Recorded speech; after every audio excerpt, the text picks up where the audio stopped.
H1B दोस्तों, आजकल आपको सोशल मीडिया प्लेटफॉर्म पर, न्यूज़ चैनल्स पर कई सारी आपको न्यूज़ देखने को मिल रही होंगी रिगार्डिंग H1B वीज़ा। तो कई सारे न्यूज़ एंकर्स ऐसे हैं जो कि फेक न्यूज़ फैला रहे हैं H1B वीज़ा के बारे में। जैसे $1,00,000 की सालाना फीस लगेगी अब जितने भी लोग H1B वीज़ा पर यूएस में रहते हैं, और 70% से ज़्यादा H1B वीज़ा होल्ड करने वाले इंडियंस हैं। और ये फीस $1,00,000 सालाना यानी कि 90 लाख रुपए सालाना, यानी कि 9 लाख रुपए के आसपास पर मंथ। तो दोस्तों, ये न्यूज़ वालों के पास बिल्कुल भी नॉलेज नहीं होती है, कहीं से भी इनको इन्फॉर्मेशन कोई गलत मिल जाती है, व्हाट्सएप यूनिवर्सिटी से या कहीं से भी ये लोग बस इनको मिलता है, ये लोग फैला देते हैं टीआरपी के लिए। दोस्तों, मैं इसी फील्ड में पिछले 6 साल से जॉब कर रहा हूँ। मेरे अभी 4 कैंडिडेट हैं जो 29 सितंबर कमिंग मंडे को ज्वाइन होने वाले हैं। वो चारों H1B पे हैं, ठीक है। और इनकी जब मैंने ये न्यूज़ सुनी थी अभी परसों और फ्राइडे को, जब मैंने लैपटॉप बंद करके मैं अपने घर गया था, सैटरडे लग गया था, मॉर्निंग हो गई थी, तो मैं भी डर गया था। मैंने कहा यार $1,00,000 की फ़ीस हो गई। तो दोस्तों, हमारा भी टारगेट होता है, अभी 4 कैंडिडेट मेरे ज्वाइन करेंगे। तो मैंने सोचा यार इतनी फ़ीस हो गई है तो यार ऐसा ना हो कि मुझे ऑफ़र रिवोक करना पड़े और फिर मेरा टारगेट अचीव नहीं हो पाएगा तो मुझे प्रॉब्लम होगी।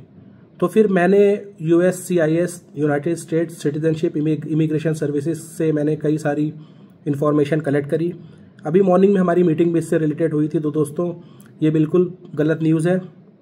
जो $1,00,000 की फ़ीस है वो हर साल पे नहीं करनी है, एनुअली पे नहीं करनी है। जो $1,00,000 की फ़ीस है वो सबको पे नहीं करनी है। जो H1B होल्डर्स ऑलरेडी हैं, जो अपना H1B ट्रांसफ़र करवा रहे हैं, उनको बिल्कुल पे नहीं करनी है ये फ़ीस। उनके लिए दूसरी फ़ीस है जो पहले जाती थी $3,000-4,000 के बीच में प्रीमियम में, वो जाएगी। और जो पहली बार, मेरी बात समझिए, जो पहली बार H1B के लिए अप्लाई करते हैं थ्रू लॉटरी, उनको ये फ़ी पे करनी है। बाकी और किसी को पे नहीं करनी, वो भी हर साल पे नहीं करनी। ये सिर्फ वन टाइम फीस है। H1B वीज़ा की जो वैलिडिटी होती है वो 6 साल की होती है। स्टार्टिंग में आपको 3 इयर्स मिलता है, 3 इयर्स के बाद ये 2 साल के लिए एक्सटेंड होती है, 2 साल के बाद फिर ये 1 साल के लिए एक्सटेंड हो जाएगी। उसके बाद अगर आपका I-140 अप्रूव्ड है, उसी बीच में आप ग्रीन कार्ड के लिए अप्लाई कर सकते हैं। तो दोस्तों, ये वन टाइम फीस है, एनुअली फीस नहीं है। अब मैं बताता हूँ, थोड़ा सा अगर ये अपना कॉमन सेंस लगा देते ये न्यूज़ एंकर, तो ये फालतू की न्यूज़ ना फैलाते। दोस्तों, अब इनके हिसाब से ये बोल रहे हैं कि 1 लाख एनुअली फ़ी पे करनी है। अब दोस्तों, हम लोग 7 इयर्स या 8 इयर्स का जिसके पास एक्सपीरियंस होता है, जावा डेवलपर, सॉफ्टवेयर इंजीनियर, किसी भी फील्ड का बंदा, हम लोग के पास ग्रेड है। 7-8 इयर्स ऑफ एक्सपीरियंस कैंडिडेट को हम लोग देते हैं 90 to 100 के, $1,00,000 बेस। उसके बाद उनको बोनस मिलता है और बेनिफिट्स मिलते हैं। तो मैं आपको मोटा मोटा एग्जांपल दे रहा हूँ।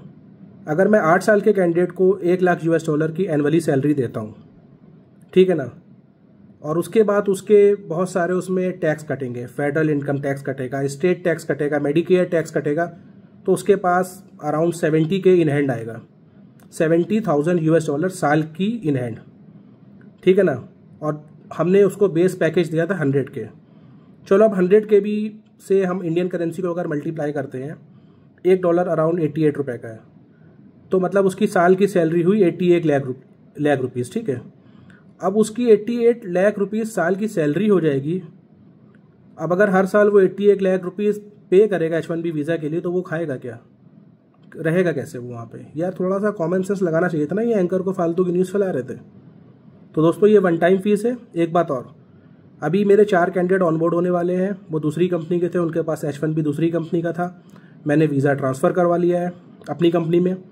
अभी वो 29 सितंबर को ज्वाइन करेंगे। तो उनकी जो फ़ीस पड़ी है वही प्रीमियम प्रोसेस मैंने करवाया था सबका, $3,500-4,000 के सबका अंदर ही हुआ है, ठीक है। तो कहने का मतलब है, जो भी H1B वीज़ा ट्रांसफ़र कराएंगे, जिसके पास ऑलरेडी H1B वीज़ा है, अगर वो ट्रांसफ़र करवाते हैं, या फिर जिनका वीज़ा एक्सपायर हो जाता है उसके बाद वो इंडिया वापस आ जाते हैं, फिर से वो अगर इशू कराते हैं, तो फिर भी उनको इतनी फ़ीस नहीं देनी है। ये फ़ीस सिर्फ उनके लिए है जो लाइफ में पहली बार H1B वीज़ा के लिए अप्लाई कर रहे हैं, और वो भी ये फ़ीस वन टाइम फ़ीस है। वन टाइम आपको सिर्फ एक बार देनी है, आपको हर साल नहीं देना है। हाँ, मैं तो ये कहूँगा कि यार ये वन टाइम भी अगर फीस है तो भी ये बहुत ज़्यादा है, क्योंकि यार $1,00,000 का मतलब हो गया अराउंड 85 to 90 लाख। इतना रुपए देना भी बड़ी बात नहीं। पहले यही काम 4-5 हज़ार डॉलर के अंदर हो जाता था, ज़्यादा है। लेकिन मैं न्यूज़ एंकर से प्लीज़ ये रिक्वेस्ट करूँगा कि यार जब इन्फॉर्मेशन आपको पता ना हुआ करे ना, तो प्लीज़ फेक न्यूज़ मत फैलाया करो। ओके दोस्तों, बाय।